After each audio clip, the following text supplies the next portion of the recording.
오늘 우리가 같이 공부하려고 하는 내용은 역사적인 예수에 대한 연구에 대한 겁니다. 역사적으로 예수님께서 실제로 이 땅에 동정녀 탄생하시고, 그리고 이 땅에서 공생애를 통해서 하나님의 뜻을 보여주시고, 그리고 십자가의 죽음과 부활로 그 하나님의 약속, 언약을 성취하셨다고 믿는 것이 기독교인에게 있어서는 신앙의 핵심적인 내용이고, 만약 역사적으로 예수님께서 그런 일들을 하지 않으셨다라고 한다면 사실 기독교, 우리가 믿고 있는 신앙의 본질이나 기독교 자체가 사실은 무의미하겠죠.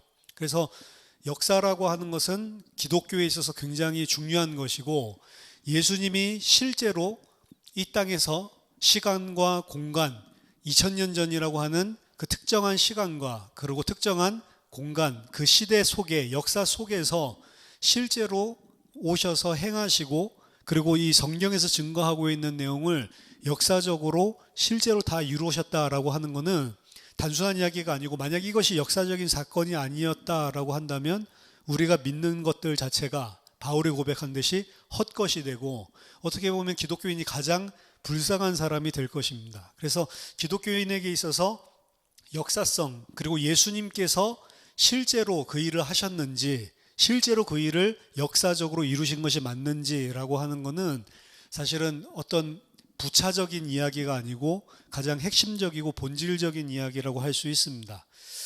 그런데 이런 역사에 대한 바라보는 관점이 18세기에 계몽주의가 들어서면서 바뀌었단 말이죠. 그래서 성경 안에 있는 초자연적인 것들을 거부하기 시작을 했고, 하나님이라고 하는 것도 하나님이 실제로 인간의 역사들에 간섭하고 개입하시는 분이 아니라 이신론 같은, 그래서 하나님께서 이 세상이 스스로 돌아가도록 스핀을 넣어주고, 그 다음에 하나님은 저 멀리에 계시고 이 세상을 관여하지 않으신다라고 하는 이런 이신론이나, 혹은 하나님이 어디 있냐, 이런 무신론, 이런 것들이 판을 치는 세상이 되었고, 이런 이성주의, 합리주의를 기반으로 한 계몽주의 사회 이후부터 성경의 역사성에 대해서 심각하게 이거는 역사적으로 있었던 사실이냐 아니냐에 대한 논박이 오고 가기를 시작했습니다. 그래서 우리가 흔히 이야기하는 이 자유주의다라고 하는 사람들은 이 성경에 있는 것을 고지 곧대로 믿어서는 안 되고, 우리는 이제 합리성을 갖춘, 그럼 옛날 원시시대 때 살았던, 고대시대 때에 이런 합리적이지 못한 이성을 가지고 있었던 역사적인 기록을 고지 그대로 받아들이는 것은 어리석다라고 하는 이런 의견들이 나오기를 시작을 했고, 19세기에 들었으면 그럼 성경에서, 특히 사복음서에서 이야기하고 있는 이 예수님의 역사적인 사건들이 우리 고지 그대로 믿어야 되는가, 이런 부분들에 대해서 의구심을 표하기를 시작을 합니다. 더더군다나 예수님께서 행하시는 기적들, 초자연적인 이런 현상들, 이런 것들은 우리가 경험해 본 적이 없고 일반적으로 있는 그런 일들이, 사건이 아니기 때문에 이것 또한 창세기뿐만이 아니고 신약 성경에 나온 예수님의 행하신 기적들 또한 그때 당시에 이 이성적이고 합리적이지 못한 사람들의, 고대 사람들의 관점에서 허구적으로, 신화적으로 이야기를 한 거지, 실제로 예수님이 그런 일을 행하셨다는 건 불가능하다라는 전제를 가지고 예수님에 대해서 논하기 시작을 한 거죠. 그래서 이 예수님의 역사성에 대한 부분들이 당연히 건드려지게 됐습니다. 예수님의 역사성에 대해서 연구를 하고 역사성에 대해서 살펴보는 것은 나쁜 일은 아니에요. 왜냐하면 서두에 말씀드렸다시피 교회가 믿고 있는 신앙 자체가 예수의 역사성에 핵심적인 가치를 두고 있기 때문에 이 부분은 기독교인이라면 반드시 신경을 써야 되는 내용입니다. 근데 이 부분을 고지 곧대로 믿지 못하겠다는 거죠. 그래서 이제 18세기부터 시작해서 19세기부터 시작해서 예수님에 대한 역사적인 연구, 그래서 그걸 예수님의 실제 역사성에 대한 퀘스트, 그 퀘스트가 시작됩니다. 퀘스트, 탐구, 탐색이라는 뜻인데, 그래서 예수님의 역사성에 대한 연구를 이제 뭐라고 이야기하냐면, 그 첫 번째 있었던 이런 예수님의 역사적인 예수를 그려내기 시작하는, 재건축하기 시작하는 그런 시도를 The First Quest라고 합니다. 첫 번째 퀘스트죠. 그래서 이 첫 번째 퀘스트라고 하는 거는 예수님에 대한 최초의 연구, 역사적인 연구입니다. 실제 예수님은 어떻게 했을까? 여기서부터 시작된 게 이 퀘스트예요. 실제 있는 예수님의 역사적으로 살았던 예수님은 분명히 있기는 있었을 것이지만 사복음서에서 그려지고 있는 그 예수랑은 달랐다라는 것을 전제로 하고, 그럼 실제 예수는 어떤 사람이었을까라고 하는 것을 역사적으로 연구해서 실제로 역사적으로 예수는 이러이러했을 것이다 라고 하는 실제 예수의 삶을 재구성을 하는 거죠. 재건축을 하는 것입니다. 여기서 이제 가장 처음에 살펴볼 사람들은 이 레이마루스라고 하는 학자입니다. 1694년에서 1768년까지 살았고, 그러니까 1700년대 18세기에 예수님에 대한 부분들을, 이런 역사적인 예수는 지금 사복음서에서 이야기해 주는 것과는 사뭇 달랐을 것이다. 그러니까 기본적으로 무슨 사상을 가지고 있냐면, 사복음서에서 이야기하고 있는 예수는 후대에 예수님을 믿는 기독교에서 만들어낸 허구적인 이야기들이 많이 붙어져서 덧붙여져 있는 이야기다. 이런 식으로 이제 보고, 그럼 진짜 성경 안에서 믿을 만한 요소들만 찾아서 우리는 실제 예수님의 모습을 재구성해야 된다라는 그런 사상에서 이 예수에 대한 역사적인 퀘스트가 시작이 된 겁니다. 그래서 레이마루스의 결론은 뭐냐면, 예수님은 당시에 로마 제국에 반란을 일으키고 그 반란으로 말미암아서 처형을 당했던, 사형을 당했던 혁신적인 종교 열성분자였다라고 제시를 하는 거예요. 그래서 예수님의 제자들은 그가 죽었을 때 그의 시체를 훔쳤고, 그리고 그 시체를 훔치고 난 이후에 사람들에게 그가 부활했다라고 하는 거짓말을 퍼뜨려서 부활의 신앙을 갖다가 새롭게 만들어낸 거죠. 허구 속에서. 그런 이야기를 한 사람이 레이마루스, 나쁜 놈이죠. 그게 첫 번째 예수에 대한 퀘스트에 대한 결론입니다. 이 뒤를 이어서 똑같이 초자연적인 현상을 거부했었던 스트라우스라든지, 그리고 레난, 그리고 브레데, 본 하르낙, 이런 사람들이 예수님에 대한 인물 연구를 그런 관점에서 다양한 의견들을 나누게 됩니다. 그들이 내어놓은 결과들은 다양했지만 근본적으로는 다 의견의 일치를 보여주고 있는데, 그 역사적인 예수는 하나님이자 사람, 100% 하나님이면서 100% 사람, 그런 게 아니고 그냥 하나님을 늘 의식하면서 살았던 그런 종교인이었다. 그럼 신이 무슨 인간이 돼서 오냐, 무슨 처녀가 아들을 낳냐, 이런 것 자체가 말이 안 된다는 거죠. 그래서 God man이라기보다는 그냥 God conscious, 하나님을 항상 의지하고 하나님 앞에서 살려고 했었던 그런 신실한 종교인, 그렇게 생각을 했습니다. 그리고 종교적 무슨 행위를 한다라고 하기보다는 날마다의 삶들이 하나님 앞에 영적이어야한다는 걸, 영성을 강조한 그런 종교 지도자, 이 정도로.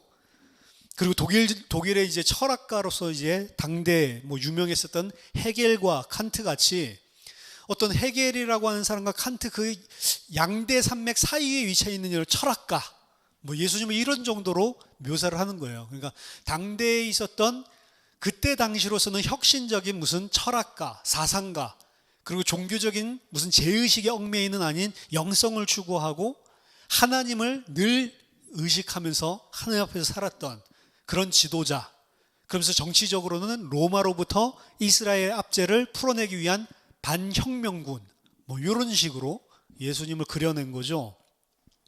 자, 이런 식으로 연구를 했었던 목적은 기본적으로 두 가지입니다. 첫 번째는 전통적으로 믿어왔던 예수님에 대한 시각을 파괴하는 거였어요. 그래서 그걸 하기를 원했습니다. 왜? 우리는 미개한 원시인이 아니니까. 우리는 이제 계몽주의를 통해서 이성으로, 합리로 사는 진짜 사람이니까.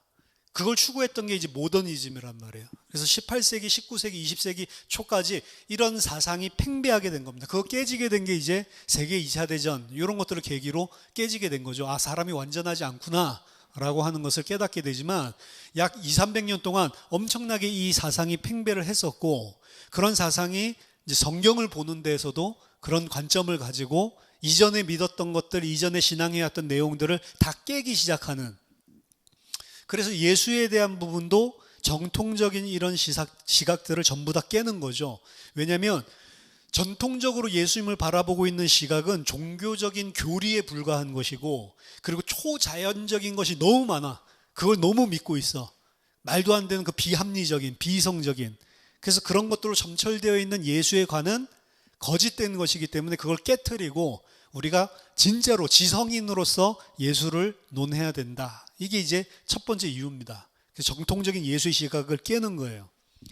두 번째는 그때 당시 모더니즘, 근대 유럽인들의 생각에서 받아들일 수 있는, 이제 우리가 지식인이고 이성을 가지고 살아가는 사람인데 우리로서 받아들일 수 있는 예수에 대한 상을 새롭게 설립하기 위한 것이었습니다. 따라서 이 예수에 대한, 역사적인 예수에 대한 퍼스트 퀘스트는요, 명백하게 반신학적인, 그리고 반기독교적인, 그리고 반교리적인 그런 성격, 지식적인 운동이었습니다. 이것은 당신에 있었던 아까 전에 말씀드렸던 이신론이나 그리고 무신론, 이런 것들을 배경으로 해서 나타낸 그런 이 학문의 결과였던 거죠. 따라서 그들은 예수를 어떤 식으로 몰아가기를 원했냐면 윤리적이고 민족적이고 그리고 철학적인 이런 위대한 지도자 중에 한 명, 이런 위대한 지도자 중에 한 명으로 그려내기 위해서 모든 노력을 다 쏟은 것입니다. 하지만 전통적인 이런 믿음의 대상이었던 예수가, 그리스도가 해체되어지고 이제 이런 역사적인 예수로 교체되었다고 생각하는 순간에 이 퀘스트 자체는 자기 스스로 해체되고 무너져 버렸어요. 그런 식으로 200여 년을 쭉 쌓아왔었는데 그 퀘스트 자체가 동기도 그렇고 방법론에 있어서도 오류가 있다라고 하는 것을 스스로 오류를 감지하기 시작하면서부터 그런 운동 자체가 아예 무너지기 시작을 했습니다. 현대 퀘스트가 이렇게 만들었었던 수많은 이 사람들이 만들어낸 예수들은 전부 그때 당시에 있었던 유럽 사람들이 생각하기에 그들의 사상에 너무나 딱 들어맞는 그런 인위적인, 인공적인 인물로 예수를 그려냈고, 비슷한 주제로 책을 쓴 자유주의자들과도 묘하게 다 비슷한 결론들을 맺고 있었습니다. 근데 그런 역사적인 예수가 잘못됐다라는 인식이 학계에서 일어난 거죠. 그 중에 한 사람이 알버트 슈바이처입니다. 슈바이처 박사 잘 아시죠? 그 아프리카의 선교사로. 근데 이 사람은 원래 좀 천재인 것 같아요. 신학을 공부를 했고요. 그리고 목사가 됩니다. 그리고 음악에, 특히 바흐에 굉장히 뛰어난 다재다능한 그런 음악적인 소질이 있어서 음악 학위로 박사도 받습니다. 그리고 철학 박사도 받고 의학 박사기도 하고, 하여튼 박사 학위가 엄청나게 많아요. 완전히 천재였고, 그래서 이 사람의 타이틀 보면 신학 박사, 의학 박사, 그러면서도 음악 쪽에서도 박사예요. 그러면서 음악 연주를 얼마나 잘했는지 나중에 아프리카 가서 본인이 선교 사역을 할 때 여러 가지 재정적으로 아프리카 사람들을, 빈민들을 돕거든요.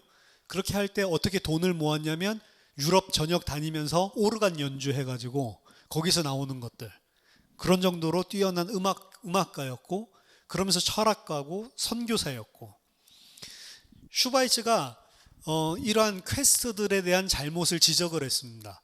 예수를 근대적인 감성에 의해서, 현대적인 감성에 의해서 만들려고 했었던 잘못된 것이다 라고 하는 시도를 최초로 폭로했던 사람들 중에 한 명이 이 알버트 슈바이처예요. 그럼 슈바이처는 어떻게 생각을 했냐면, 그때 당시 퍼스트 퀘스트에서 만들어낸 예수는 합리주의에 의해서 고안한, 역사적으로 있었던 예수를 재구성한 게 아니고 자기네들 입장에서 합리주의와 이성주의에 맞게 스스로 입맛에 맞는 예수를 만들어낸 산물에 불과하다. 자유주의의 산물, 자유주의에 의해서, 합리주의에 의해서 만들어낸 하나의 인물에 불과하다. 이거는 역사적인 옷이, 이게 역사적인 예수다라고 역사적인 옷을 입고 있지만 역사적으로 실제 있었던 예수를 그려낸 게 아니고 지네들 구미에 맞고 지네들 이성에 맞는, 사상에 맞는 가공의 인물을 만들어낸 것에 불과하다. 그래서 현대 신학이 옷을 입혀준, 역사라고 하는 허울을 씌워준 만들어낸 공상에 불과하다라고 비판을 했습니다. 그럼 슈바이처는 예수를 어떻게 묘사했냐? 이런 몽상적인 예수의 묘사 대신에 슈바이처 자신은 종말론적인 선지자였다라고 예수님을 그려냈습니다. 이게 슈바이처가 보는 예수의 관점이에요. 슈바이처가 말하는 예수는 하나님의 나라가 가까이 왔음을 인지하고 하나님 나라가 이미 가까이 왔음을 믿었던 예수였고, 그리고 그가 그의 공생의 모든 사역을 통해서 하나님의 개입을 강요한 자였다라고 이야기를 합니다. 그래서 하나님의 개입을 강요해서 뭐를 통해? 자기의 삶을 통해. 그래서 이 세상의 세계의 종말을 가져다 주기 위해서 뛰었던 그런 선지자였다. 이런 식으로 슈바이처는 결론을 내립니다. 하지만 슈바이처가 생각했었던 하나님을 역사 속에 끌어들여서 개입시켜서 이 세상의 종말을 가지고 오려고 했던 그 예수는 실패했다는 거예요. 왜 실패했어요? 십자가에서 그냥 죽어버렸으니까. 그리고 하나님은 이 세상의 종말을 안 가져왔잖아요. 예수님은 메시지가, 슈바이처가 봤을 때 메시지는 그거예요.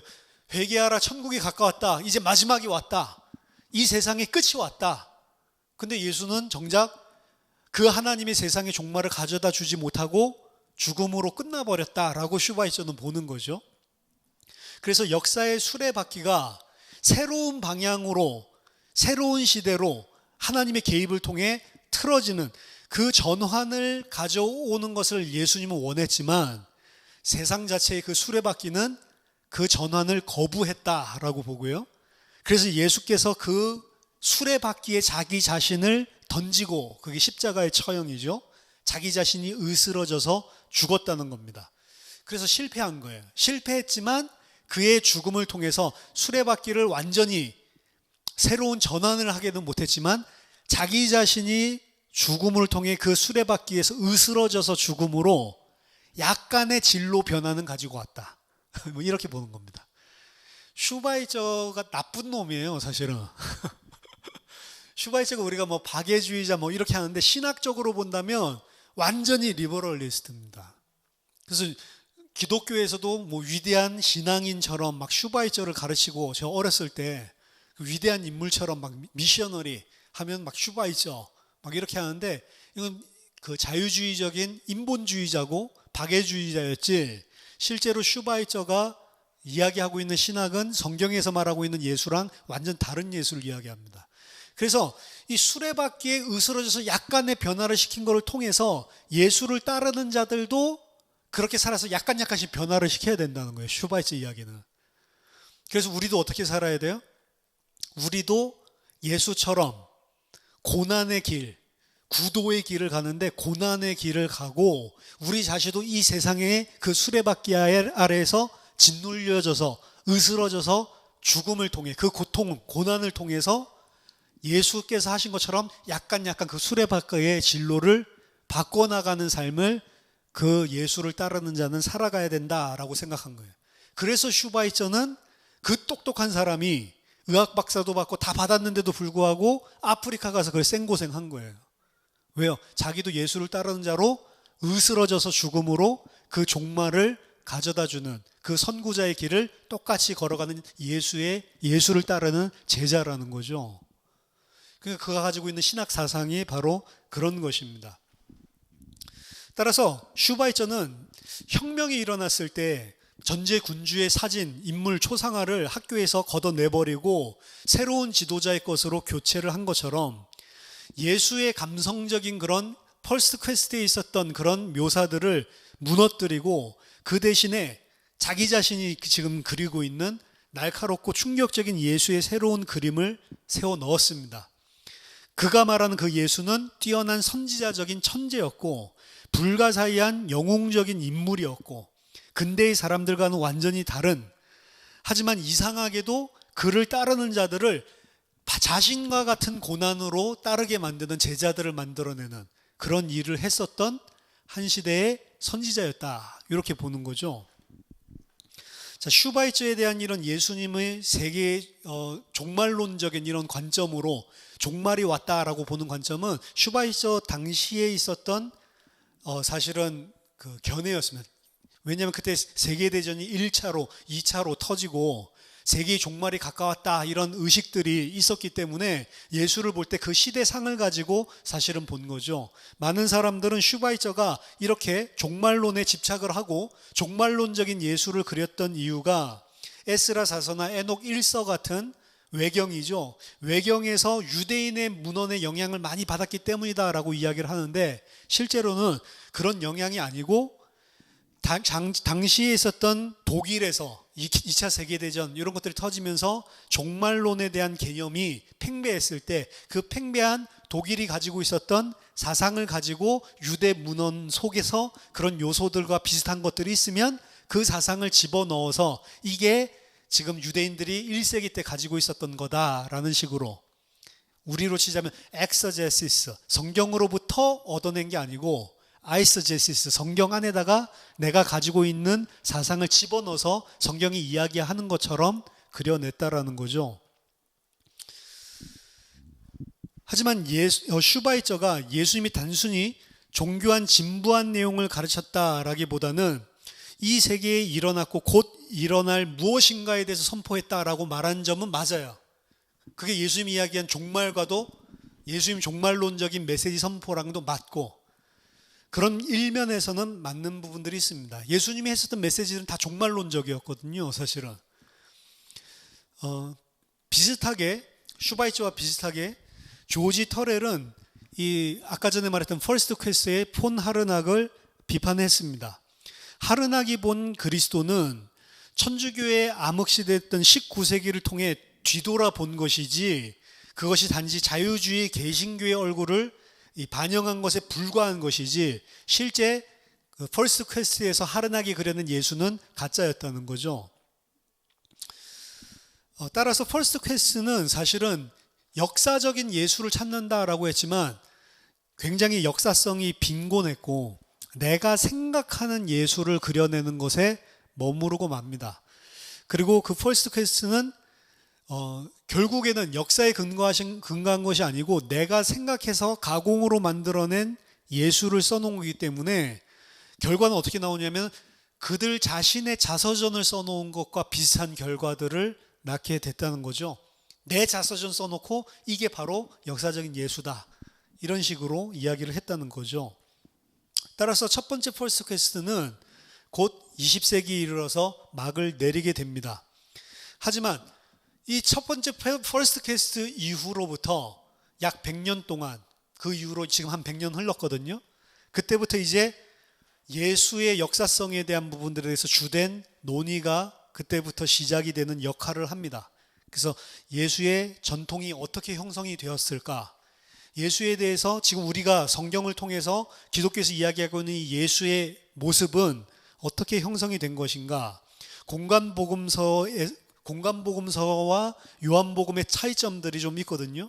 그럼 공간복음서에서 말하는 예수, 요한복음에서 이야기하는 예수, 그 각 사복음서의 장르, 그리고 그와 유사한 주제들 이런 것들을 어떻게 우리가 봐야 되나 이런 역사적인 부분들에 대한 주제들을 그때부터 관심 있게 기독교에서 논의를 하게 되고 연구를 하도록 그런 주제들을 던져주는 역할은 했다는 거죠.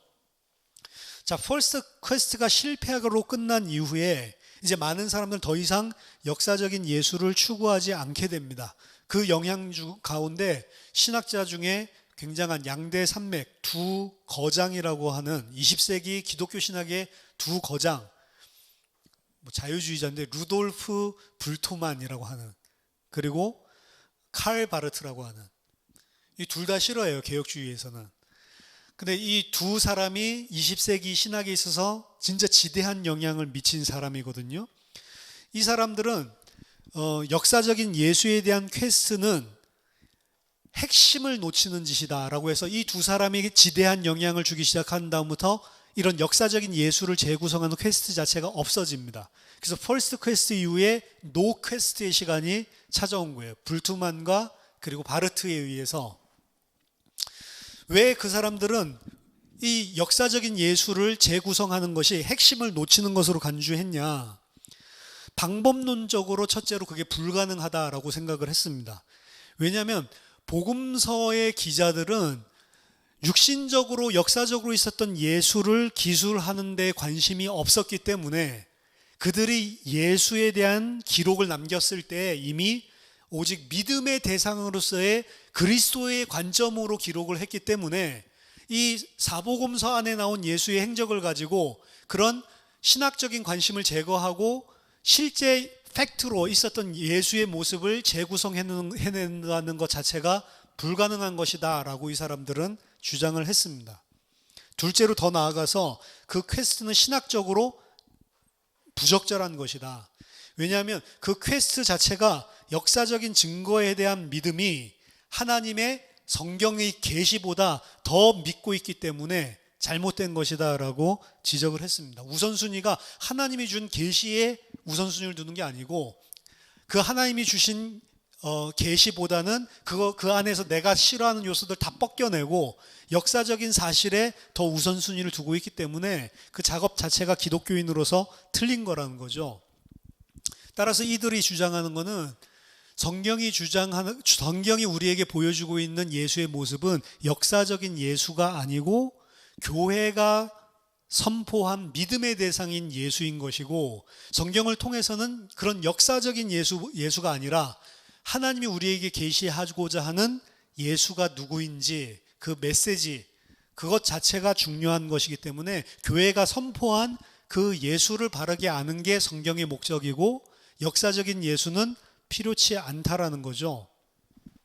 좋은 이야기인데 이 이야기를 하는 이유는 좀 불순한 데가 있습니다. 좋은 이야기인데 불순해요. 왜 불순하냐면 이 사람들은 역사적으로 그렇게 파고 들어가서는 너희들은 여기 있는 예수 이야기가 다 허구라는 사실을 결국 발견할 것이다 라는 전제를 가지고 있어요.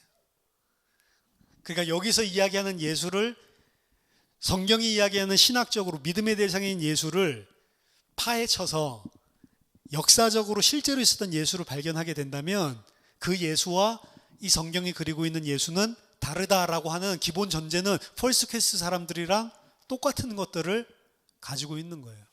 그 작업이 불가능한 것이다 라는 데 이 사람들은 포커스가 다르고 그리고 그걸 알 수 없기 때문에 불가능한 것이기 때문에 그저 성경 자체가 이야기하는 하나님이 주신 그대로의 예수를 아는 게 더 핵심적인 거다라고 이야기를 하고 있지만 그들이 가지고 있는 기반은 베이스는 깊이 파고 들어가 보면 비슷하다는 거죠. 따라서 불트만에 이야기하고 있는 바는 예수의 메시지는 신약 성경의 신학의 일부분이 아니라 신학 성경 신학 자체의 선제 논리다. 신학 성경에 있는 모든 것들이 다 예수님이 이야기하고 있는 메시지, 신학적인 내용이다라고 이야기했습니다. 예수가 말한 어떤 내용이 있고 그걸 신학적으로 교회가 분석한 게 신약 성경의 신학이다. 그게 아니고 예수님이 말한 메시지 자체가 아예 신약 성경 전체의 신학 그 자체다라고 이야기를 했어요. 이들 주장이 일견 맞기는 하지만 신약 성경은 단순하게 신학 이야기를 하는 게 아니고 실제 예수님이 역사적으로 있었던 사건, 삶의 근거를 해서 신학을 이야기를 하고 있는데 이들은 은근슬쩍하게 예수님의 그 실제성, 역사적 실제성에 대한 것들은 부정을 하는 거예요. 그래서 성경 자체는 아예 신학책이기 때문에 신학적으로만 이해하면 된다라고 이야기하는 거에 예수님이 실제로 역사적으로는 그러지 않았지. 요걸 전제로 하고 이 사람들이 이야기하고 있는 게 그게 이제 문제란 말입니다. 따라서 불트만과 그리고 바르트는 영향을 많이 줬기는 하지만 일부 사람들은 계속해서 예수에 대한 역사적인 연구를 하고 성경에서 이야기하고 있는 역사적인 사실성에 대한 부분들을 우리는 인정해야 된다라는 방식으로 역사적인 연구를 계속합니다. 펄스트 퀘스트처럼 하지는 않아요. 성경에서 이야기하고 있는 것들은 가짜다라고 하지 않고 성경에서 이야기하고 있는 것들은 역사적인 진실성을 담고 있다라는 관점에서 역사적으로 바라보는 연구는 계속해서 진행이 됐습니다. 그건 좋은 사람들이죠. C.H. 다드라든지 그리고 조아킴 제레미아스, 오토 베츠 이런 사람들은 계속해서 열정을 가지고 다각도에서 예수님이 행하신 역사적인 사건에 대해서 조명하는 게 반드시 필요한 거고 필수 불가결한 거다라고 해서 이 부분에 대한 연구를 계속해서 이었습니다. 하지만 바르티안과 그리고 불투마니안, 바르트와 불투만을 따르는 이 진영에서는 지속적으로 역사적인 예수가 믿음이나 교리 혹은 신약신학의 일부다라는 사실을 계속해서 부정을 합니다. 역사적인 것들, 레퍼런셜리티 자체를, 지시성 자체를 부정을 하는 거죠. 그러다가 1953년에 불투만의 제자였던, 불투만에게서 가르침을 받았었던 사람이 에른스트 카즈만이라는 사람이 있는데, 이제 이 사람이 말부르크에서 역사적인 예수의 문제라는 강의를, 교수가 돼서 강의를 하기 시작을 합니다. 그때 이 사람은 무엇을 주장하냐면 부활절의 믿음, 그러니까 성경에서 이야기하고는 부활하고 난 이후의 예수에 대한 믿음은 초대교회의 연속성을 완전히 제거하는 것이 아니다라는 게 그의 주장이었습니다. 따라서 초대교회가 이야기하고 있는, 성경에서 이야기하고 있는 예수와 실제 역사적인 예수의 생애는 바른 믿음의 기초라는 사실, 초대교회가 이야기했었던, 성경에서 이야기하고 믿었던 내용은 역사적으로 있었던 예수님의 생애랑 결코 다르지 않고 오히려 그것이 근본 기초였다라는 사실에 대한 것 부분을 강하게 주장을 하는 거죠. 따라서 초대교회가 예수를 주로 고백할 때 그 주님은 역사적으로 십자가에 달려 죽으신 분이 맞고, 기독교인의 메시지로부터 이 역사적인 사실을 제거하는 것은 불가능하다라고 카즈만이 주장을 합니다. 따라서 카즈만은 예수님이 환상으로 나타났다라고 하는, 부활한 게 아니고 환상 중에 보였다, 이런 가현주의라든지 혹은 그때 있었던 이상주의, 이런 위험성에 대해서 인지를 분명히 하고, 예수님이 역사적으로 진짜로 위치하지 않는다면 그것은 예수님을 신학적인 정치적인 프로그램에 의해서 다른 방향의 영웅으로 만드는 행위에 불과하다, 잘못된 신학이다라는 사실을 주장을 합니다. 따라서 카즈만의 영향으로 예수에 대한 역사적인 게 사실이야? 다시 이제 예수의 역사적인 퀘스트에 대한 부분들이 불붙기 시작을 하고 다시 부흥을 맞이하게 됩니다. 그래서 퍼스트 퀘스트와 다른 뉴 퀘스트, 세컨드 퀘스트가 시작이 되는 그런 도화점적인 역할을 카즈만이 하게 됩니다. 그래서 1960에서 1970년도에 이제 뉴 퀘스트가 시작이 됩니다. 이 뉴 퀘스트를 시작하면서 뉴 퀘스터들은 역사적인 예수를 어떻게 생각을 했냐면, 우리가 지금 이제 더욱더 발전됐잖아요. 학문적으로 더욱더 이렇게 발전된 도구와 기법들을 우리가 사용을 한다면 분명히 퍼스트 퀘스트에서는 실패했지만 우리는 역사적인 예수를 재건하는데 성공할 수 있다라고 하는 좀 더 확신하는 분위기 속에서 작업을 진행합니다. 그랬던 사람들이 제임스 라빈슨, 건터 본캄프, 그 다음에 노맨 페린, 이런 사람들이 연구를 시작을 하죠. 하지만 그들은 복음서에서 말하고 있는 예수에 대해서 여전히 퍼스트 퀘스트처럼 회의적인 시각을 가졌고, 그들이 예수에 대한 우리의 생각들 자체를 넓혀주는 역할을 퍼스트 퀘스트랑 똑같이 전혀 하지 못하게 됩니다. 그들이 그다지 우리의 예수에 대한 이해를 확장시키지 못했던 이유 중에 하나는 역사적인 진실성이 담겨있는 그 예수에 대한 기록, 그 기준을 삼았던 기준인데요. 그들은 어떻게 생각했냐면, 유대교적인 색깔이 있으면 이거는 역사적으로 유대교의 물을 너무 먹었어, 빼버려요. 기독교가 이야기하는 예수의 모습이 있으면 이건 기독교 물을 너무 먹었어, 빼버려요. 그래서 이들이 만들었었던 예수는 퍼스트 퀘스트보다 더 심한데, 유대교적인 색깔의 예수 없애버리고 기독교적인 색깔의 예수 없애버리고, 그럼 남는 건 뭐예요? 그레코 로만 시대에 헬라 영향을 받은 예수의 모습만 남는 거예요.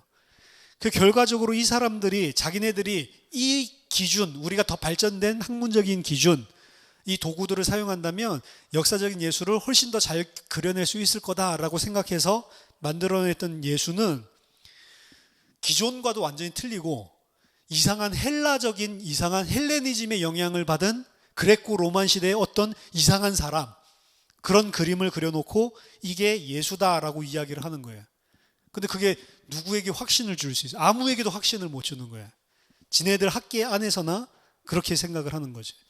따라서 유대적인 예수를 지어버리고, 예수님은 유대인이었는데 기독교인들이 그 예수를 따랐는데 기독교적인 예수를 지어버리고 남은 부분으로만 형성한 예수는 사실은 그 누구에게도 확신을 심어주지 못하는 그런 예수의 모습을 만들어낼 수밖에 없었던 거죠. 그래서 그 방법론적으로 굉장히 어리석은 것이었습니다. 결국에 이 방법론에 의해서 결론 지어진 예수의 모습은 유대교나 그리고 그 후에 예수를 따르던 제자들의 모습과는 완전히 다른 모습들이었고, 그들이 도출해낸 역사적인 예수는 1세기 유대교에서의 메시아의 모습도 아니고 결국 정답이 21세기 철학자, 실존주의 철학자의 생각이 투영된 그런 이상한 인물, 이런 정도에 머무르고 맙니다. 이 뉴캐스트랑 동일한 시대에 같이 일어났던 라이벌이 있었는데, 그게 천주교를 중심으로 했었던, 그리고 에큐메니칼, 천주교와 그리고 기독교라고 하는 사람들 다 짬뽕으로 모여서 만든 지저스 세미나라는 단체예요. 이 지저스 세미나에서는 어떻게 했냐면, 헬라적인 거, 아까 전에 유대교적인 거, 기독교적인 거 그걸로 한 게 아니고, 예수님이 말씀하신, 빨갛게 우리 성경에 나오는 말씀하신 본문들 있죠. 그 본문들을 가지고 지저스 세미나에 모여 있는 사람들이, 예를 들어서 300명이라고 하면은 그 사람들이 투표를 하는 거예요. 자, 이 말씀은 예수님이 했을 것 같다 그러면은 빨간색 공을 집어넣고, 파란색 공을 집어넣고, 예수님이 말한 것 같지 않다라고 생각하는 사람은 빨간색 공을 집어넣어라. 투표함을 만들어 놓고. 그래서 모든 예수님의 말을 다 투표를 했어요. 그래서 이거는 예수님이 진짜로 했을 만해. 이렇게 한 거는 이건 예수님이 한 말이야. 투표해가지고 151대 149로 졌어. 그럼 이건 예수님 말한 게 아니야. 이런 식으로 자기네들 스스로 그런 투표를 해가지고 이건 예수님이 했을 만한 거, 이건 예수님이 안 했을 만한 거, 이거 갖다 다 가려낸 거죠. 누구 멋대로. 자기네들끼리 그런 식으로 해서 예수를 재구성을 했어요. 그러니까 얼마나 웃기냐면, 그들이 만들어낸 이 예수의 모습 또한 상상으로 만들어낸 예수의, 불과한 예수의 모습이 나왔습니다. 그래서 지저스 세미나에서 결론적으로 도출해낸 예수는 유대인이 아니고 헬라 지혜 선생 같은, 철학자 같은 모습으로 결국에 점철되었고, 예수님이 했었던 내용은 성별 차별에 대해 반대한 운동가, 그리고 제국주의에 반대한 운동가, 로마 제국의 모든 압제를 저항하는 그런 노동시위자, 이런 식으로 예수님을 그려내고 이게 예수다라고 이야기하는 거예요. 그게 어디서 했냐면 캘리포니아에서 했거든요.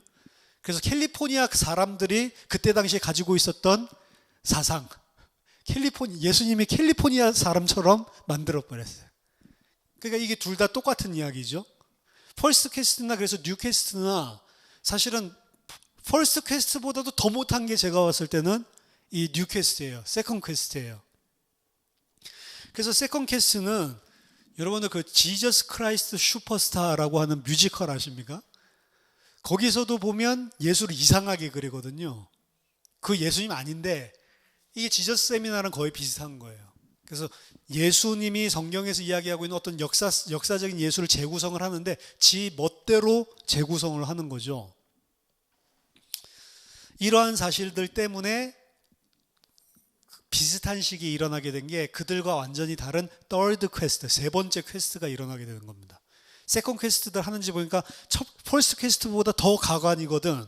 그러니까 일부 학자들 저건 아니다. third 퀘스트가 일어나게 되는데, 이 third 퀘스트에서는 시기적으로는 그래서 세컨드 퀘스트랑 약간 오버랩이 되는 부분들이 있어요. 왜냐하면 세컨드 퀘스트 하는 집 보니까 이게 영 아니거든. 그래서 이 사람들이 third 퀘스트를 만들어내는데, third 퀘스트에서는 뭐냐면 예수님은 결국에는 유대인이었다라는 사실을 인식을 하게 된 겁니다. 그래서 예수님이 말씀하신 것들을 당시 유대교와 그리고 유대인들이 가지고 있었던 신앙, 이 상태에서 우리는 재연구를 해야 된다. 예수님은 21세기 사람도 아니고 헬라 시대 헬라에 물든 헬라 철학자도 아니고 유대인이었다. 그리고 구약 성경을 가지고 있었고 유대인들의 사회 속에서 공통적으로 믿었던 하나님에 대한 생각, 그리고 하나님이 가져다 준다고 하는 종말에 대한 그 의식들을 공유하고 있는 상태에서 똑같은 이야기는 아니지만 그걸 변혁시키려고 했거나 잘못된 점을 개정하려고 했거나 어쨌든 유대인으로서 그 안에서 메시지를 던진 것이었기 때문에 예수를 제대로 이해하기 위해서는 유대적인 환경 안에서 연구를 해야지 그걸 차치하는 것은 잘못된 것이다 라고 지적을 했습니다. 따라서 이들은 예수님은 1세기 유대교적인 상황 속에 위치를 하고 당시의 유대교의 종말론적인 소망, 그 종말론적인 소망은 슈바이처가 말하는 것처럼 이 역사가 끝나는 게 아니었어요. 유대인들은 어떻게 믿었냐면 하나님이 종말에 메시아를 통해서 이스라엘을 다시 부흥시킬 것이다. 다시 이 모든 나라를 통치하는 나라로 회복시킬 것이다. 그런 종말을 꿈꾸고 있었거든요. 그 유대교적인 관점에서의 종말론적인 소망, 그리고 유대교적인 관점에서의 상황, 이 속에서 예수의 메시지를 관찰해야 된다라고 이야기를 합니다. 이 맞는 말이죠. 떨드캐스에서 이야기하고 있는 게. 더더군다나 이들은 예수님을 유대교적인 환경 속에서만 보는 것, 그것도 잘못된 것이다. 예수님은 예수를 따르고 그 예수가 전하고자 했었던 메시지를 받았던 초대교회라고 하는 상황도 당연히 우리가 품어야 된다. 초대교회가 이야기하는 것은 신학적으로 만들어낸 허구적인 예수고 그렇게 구분을 확연하게 짓는 것은 잘못된 오류다. 그래서 유대교적인 상황에서도 봐야 되지만 초대교회에서 예수를 따르는 자들이 어떻게 예수를 보고 어떻게 예수의 영향을 받았는지에 대한 부분도 분리를 하면 안 된다라고 봤습니다. 맞는 이야기잖아요. 왜냐하면 그 후에 예수님 후의 교회들도 결국에는 역사적인 예수의 삶과 경력을 바탕으로 세워진 그것을 근본으로 세워진 진행된 예수로부터 진행된 역사의 일부라고 봤기 때문에 이런 주장을 합니다. 그래서 여기에 이제 많은 그 영향을 끼쳤던 사람들이 E.P. 샌더스라고 하는 굉장히 유명한 학자죠. 사실 저도 E.P. 샌더스 관점에서 이 유대교나 그리고 구약 성경 바라보는 것들을 처음에는 많이 영향을 받았었어요. 그러다가 브루벌드 차일드 쪽을 공부하면서 차일드가 보는 게 더 맞다. 유대교 안에서만 보는 게 아니고 성경 66권의 컨텍스트 가운데서 봐야 된다. 뭐 이쪽에 영향을 막 받다가 저도 막 이런 거 저런 거 막 영향을 받았는데, 왜냐하면 예수님은 유대 사회랑 분리해서 생각을 할 수가 없는 것입니다. 더더군다나 그 교회랑도, 그리고 예수님을 신약 구약 따로 볼 수 없죠. 성경 전체를 가지고 봐야 되는 게 맞는 거죠. 근데 이 21세기 초가 됐잖아요. 이거 일어나서 막 힘을 얻었던 게 떨드 퀘스트, E.P. 샌더스 이런 게 70년대예요. 80년대. 브루버드 차일드 80년대. 지금 30년 정도 지났죠. 지금 21세기 20년이 21세기도 지났는데 지금은 이런 떨드 퀘스트 또한 여러 가지 활력을 잃어버렸습니다. 그 이유는 부분적으로는 학자적인 영양실조 때문에 그래요. 그 말은 뭐냐면 이 주제를 계속 다루다 보니까 너무 피곤해. 계속 역사 파고 막 이렇게 하다 보니까 미치겠어. 역사 재미가 없어요. 그래서 이 부분에 대한 책들이 지금은 출간되지 않은 지 좀 오래됐습니다. 그럼에도 불구하고 이 떨드 퀘스트 자체는 그 후에 연구에 영향을 끼쳤습니다. 이들 때문에 이제 더 좋은 방법론을 가지게 된 거예요. 예수를 역사와 분리시키지 않고 유대교, 사회, 문화, 그리고 기독교, 교회의 문화, 역사, 이 속에서 이 성경이 이야기하는 것들을 왜곡하지 않고 바라보게 되는 관점을 떨드 퀘스트를 통해서 가지게 된 거죠. 그래서 유대교적인 관점에서도 보기도 하고 성경에서 이야기하는 종말론적인 관점에서 바라보기도 하고, 그리고 어떻게 초대교회 안에서 그 예수를 바라봤는지, 그들의 삶의 실천과 그리고 예배, 그리고 그들이 가지고 있었던 믿음의 내용, 그런 것들에 예수가 어떻게 영향을 끼쳤고 그들은 어떤 식으로 발전했냐, 이런 식으로 보다 더 성경에서 이야기하고 있는 거를 내 생각이 아니고 그대로를 연구할 수 있는 그런 방향의 전환들을 떨드 퀘스트에서 가지고 왔다라고 긍정적인 평가를 할 수가 있습니다. 자, 예수님에 대해서 역사적으로 연구하는 것에 대해서는 그래서 오랫동안 많은 논란이 있어 왔습니다. 이런 특히 방법론적에 있어서 계속 복음서와 역사와 신학을 막 구분하려고 했었던 이런 시도도 있어 왔고, 떨드 퀘스트에 와서는 그런 부분들 자체가 많이 개정이 됐지만 결국은 그렇게 하려는 시도 자체가 잘못된 방법이다, 그걸 구분 지을 수 없다라는 결론에 도달하게 됩니다. 떨드 퀘스트였던 이 스캇 맥나잇 같은 사람은 우리가 아무리 노력을 하더라도 교회에 의해서 해석되지 않은 예수를 중립적으로 찾아내는 것은 불가능하다. 왜냐, 우리가 가지고 있는 성경에서 이야기하고 있는 예수는 이미 교회에서 예수를 어떻게 믿는지가 다 녹아 있는 거기 때문에 그걸 제거하고 바라본다는 것들 자체는 불가능한 것이고, 그리고 그거 제거하는 것 자체가 하나님이 원하시는 것도 아니다 라는 부분들을 한 명 한 명씩 다 인식하게 되는 거죠. 그 아까 전에 말했던 300년의 기간 동안. 따라서 예수에 관한 역사적인 연구는 우리가 생각하는 그런 예수에 관한 역사적인 인물을 재구성하려고 하는 것이 아니고, 바른 믿음을 가지기 위해서 초대교회와 복음서 연구에 있어서 가장 핵심적이고 근본적인 중요한 연구다라고 하는 그 입장은 우리들이 가지고 있습니다. 기독교의 역사에 대해서 연구하려고 한다면 어떤 역사라 할지라도 반드시 나사렛 예수에 대한 연구가 있고 이해가 진지하게 연구되고 관찰되어져야만 합니다. 어떻게 기독교가 교회가 생겼고, 어떻게 이 기독교가 이런 형태를 가지게 됐고, 왜 그들의 복음은 그런 내용이고, 왜 그들은 그렇게 믿었고 그렇게 행하고 있었는지, 여기에 대한 답을 하려면 예수가 어떻게 가르쳤고 어떤 삶을 살았고 어떤 예수의 부분 때문에 그런 식으로 예수를 믿는 자들이 그런 식으로 교회가 형성되었다라고 하는 부분들이 반드시 연결되어져 있어야지 따로따로 노는 게 아니라는 거죠. 이전에 그걸 따로따로 봤던 게 퍼스트 캐스트, 세컨드 캐스트란 말이에요. 두 번째로, 복음서 기자들은 복음서를 쓸 때 우리가 믿는 예수를 쓰는 게 아니고, 복음서의 내용을 보세요. 우리가 아직 부활하신 예수를 만나지 못했을 때의 역사적인 사건들을 될 수 있으면 상세하게 기록해서 남기기 위해서 노력을 한 게 복음서입니다. 복음서의 내용 자체가. 여기 보면 그래서 그들이 처음 예수를 바라봤을 때 이 예수가 도대체 누구지? 자신들이 알지 못했을 때에 예수님이 행한 것들을 그냥 그대로 전수를 하고 있어요. 부활하고 나서야 비로소 시각이 바뀌는데, 부활하고 난 이후의 시각을 가지고 예수의 행적을 그린 게 아니고, 사복음서를 보면 자기들이 이해 못했을 때에 역사적으로 있었던 사건을 그대로 남겨두려고 노력했었던 흔적들을 복음서 안에서 우리는 발견을 하게 됩니다. 그래서 부활 훨씬 이전에 있었던 예수님이 행하신 일들을 전기적으로 기록하려고 하는 복음서 저자들의 의도를 가지고 복음서를 썼다는 게 그 내용을 통해서 우리는 발견을 할 수가 있어요. 따라서 복음서는 단순하게 예수님 당시에 있었던 것들과 전혀 상관없는 후대의 교회들이 만들어낸 신학을 쓴 것이 아니고, 교리를 적으려고 했던 것이 아니고, 예수님에 관해서 사실은 이야기를 하려고 한 게 저자들의 의도였습니다. 따라서 우리는 역사적인 퀘스트를 통해서 굳이 그 새로운 예수의 역사적인 예수를 재구성할 필요가 없는 거예요. 오복음서를 우리가 따로 만들 필요가 없는 것입니다. 왜냐하면 그 사복음서 기자들 자체가 이미 역사적인 퀘스트를 했기 때문에.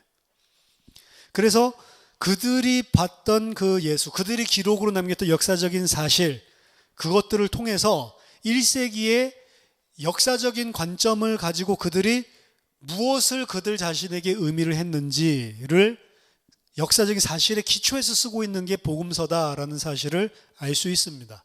따라서 우리는 성경 사복음서 중심으로 새로운 예수에 대한 역사를 재건축하는 데 관심을 드리는 것이 아니고, 1세기 있었던 그들이 이 글을 통해서 과연 무엇을 우리에게 전달하려고 하고 있었는지, 그 부분에 대해서 오히려 바르게 이해하기 위해서 노력을 해야 된다는 거죠.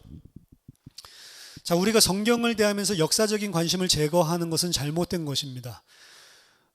왜냐? 기독교는 역사에 뿌리를 두고 있기 때문에. 더더군다나 예수의 삶, 예수의 죽음, 예수의 부활이라고 하는 역사적인 사건이 필수 불가결한 기독교의 핵심적인 믿음의 내용이기 때문에.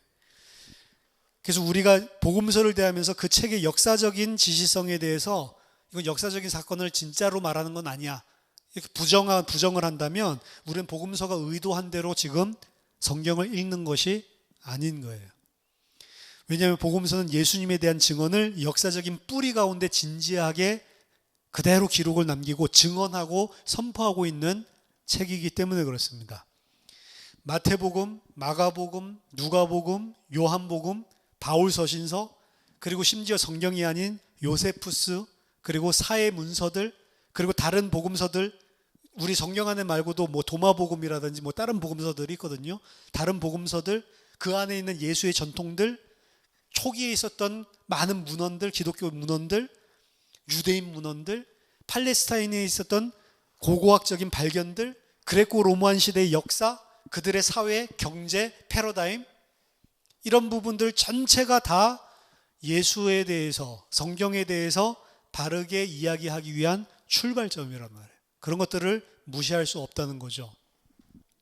예수님은 실제로 하늘에서 이룬 것 같이 이 땅에서도 하나님의 나라가 임한다는 그 하나님의 약속을 이루신다는 하나님의 일의 계시를 그의 삶을 통해서 의도하셨고, 그리고 실제로 그의 십자가의 죽음과 부활이라는 역사적인 사건을 통해서 그 하나님의 나라가 이 땅에도 이루어지는 시작을 실제로 이루셨습니다. 그가 죽음을 통해서 그 하나님이 그 일을 절정을 이루고 이루신다는 사실을 믿었고, 십자가에서도 그 아버지가 자기의 죽음 이후에 반드시 그를 그가 말한 이 메시지가 진리라고 하는 사실을 부활을 통해 입증해 주실 것을 믿고 하나님께 모든 것을 맡기고 사실은 십자가에서 대속의 죽음을 당하셨습니다. 그로 말미암아 그 자신이 만유의 주로 세워질 것을 이미 알고 있었습니다. 신약의 기자들은 이 사실이 실제로 예수님이 믿었고 실제로 예수님의 삶을 통해 그렇게 이루어졌고, 그것이 역사적으로 하나님이 그 예수의 부활을 통해 입증해 주시고 증명해 주셨다라는 사실을 증언하고 있는 책입니다. 따라서 그들이 기록한 것은 내가 믿고 싶어 하는 바를 공상적으로 신학적으로 만들어낸 가상이 아니고 그 역사적인 사건에서 그들이 발견하게 된 하나님의 계시를 옮겨 놓은 게 신약 성경입니다. 그렇기 때문에 성경을 바라볼 때 우리의 시각은 역사성을 부인하면 안 된다는 거죠. 사실은 이 논의를 300년 동안 있었던 이야기들을 한 건데, 사실은 결론적으로 우리가 신자로서 우리가 얻은 결론은 300년 전에 원래 그냥 가지고 있었던 그 믿음 자체, 그거로 돌아온 것 같아요. 제가 봤을 때는. 굳이 역사적인 예수 막 이거 막 분리시키고 막 뻘짓을 300년 동안 하다가 아이고 이거 불가능한 거네.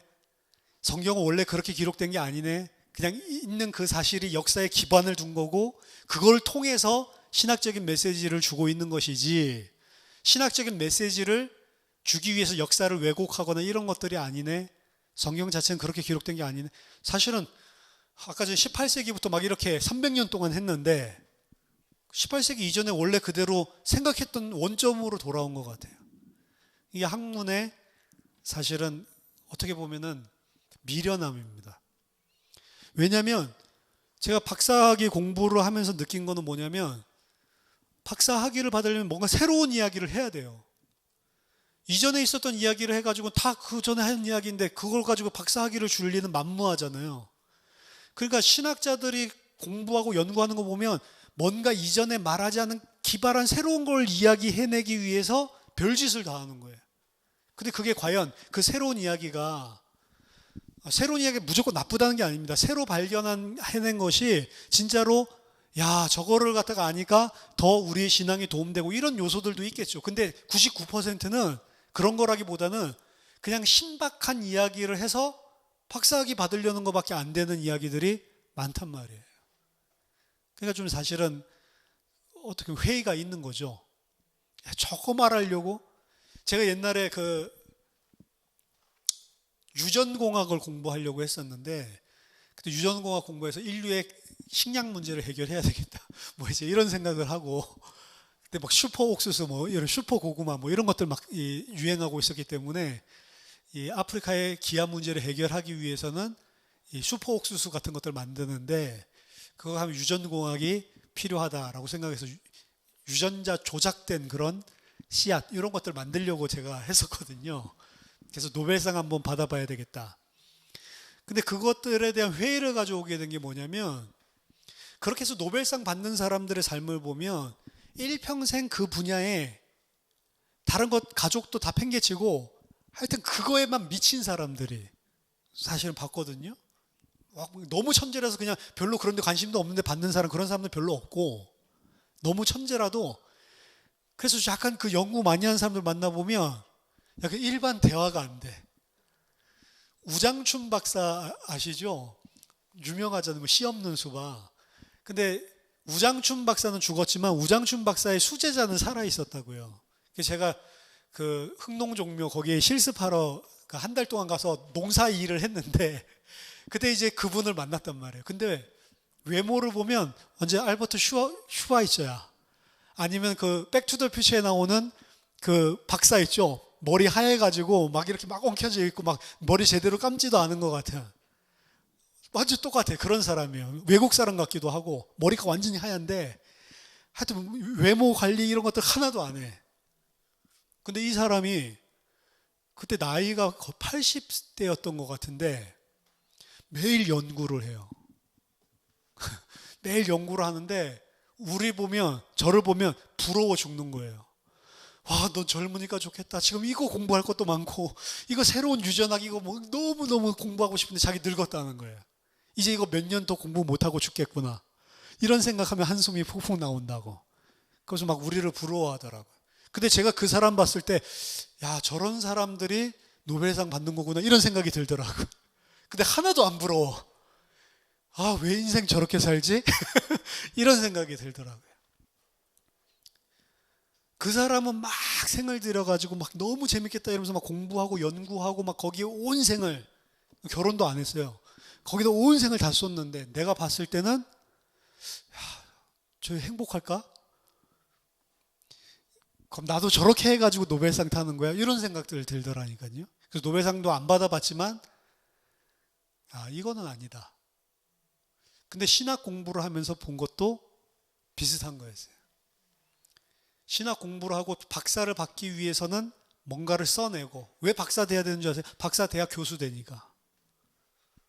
그러니까 하는 건데, 그렇게 해서 쏟아내는 연구물이나 그 박사학위 거의 뭐 우리 그 학교에서는 10년씩 막 써가지고 논문 내서 박사 되고 이렇게 하는데, 근데 읽어보면 이거 이야기하려고 그랬어? 사실은 막 그거 보고 와, 이거를 이렇게 생각되는 게 아니고 이거 하려고? 이런 생각이 오히려 들더라니까요. 300년 동안 돌아서 우리가 성경에서 이야기하는 예수를 봐야 된다라고 얻은 결론 자체가 제가 봤을 때는 너무 허무한 거예요. 원래부터 1세기부터 18세기까지 믿어왔었던 그 방식, 어떻게 보면 발전이 전혀 없는 것은 아닌데, 제가 봤을 때는 그렇게 할 만한 가치가 있는가? 이런 쪽에서는 약간 무용론적인 생각이, 회의가 좀 든다는 거죠. 어쨌든 돌고 돌아서 300년을 돌아서 제가 봤을 때는 어느 정도 이 역사적인 예수에 대한 퀘스트가 좀 우리에게 유익한 쪽으로 결론을 맺어졌습니다.